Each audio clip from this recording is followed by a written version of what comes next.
حياكم الله مشاهدينا الكرام في هذا التقرير اللي خصصناه عن مواقع سقوط النجوم. هنا منطقة اسمها منطقة الخفيسات، وهي تقع شمال الشحمة التابع لمركز تمير التابع لمنطقة الرياض. في هذه المنطقة أكثر من خفس، والخفس هو عبارة عن نتيجة سقوط النجم على الأرض محدثا حفرة، حسب يعني الروايات اللي نسمعها في هذا الموقع أنه في أكثر من خفس، لكن الخفس هذا الموجود معمول عليه سياج، عملت الجهات المعنية الرسمية في هالمنطقة أو في هذا المركز.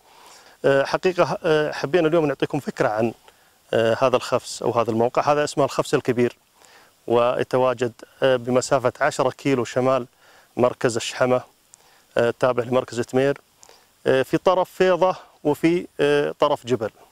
يعني موقع هذا الخفس حقيقة أنه خطير جدا، والجهات المعنية أو الرسمية اللي عملوا هالسياج هذا يشكرون على جهودهم حقيقة، اللي طبعا عملوا التحذير بحيث أنه ما يكون فيه من يسقط داخل هذه الحفرة. حفرة عميقة جدا، حاولنا أن نقترب منها بالتصوير، وحاولنا أن ننقلها لكم من خلال جولتنا التصويرية ومن خلال تقريرنا هذا.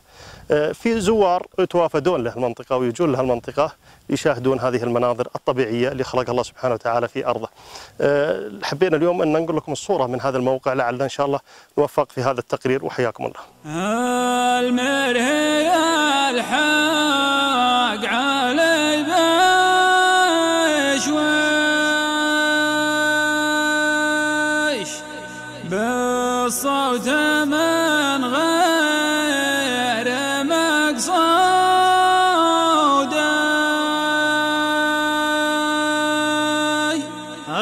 المرهي الحق علي بشويش بالصوت من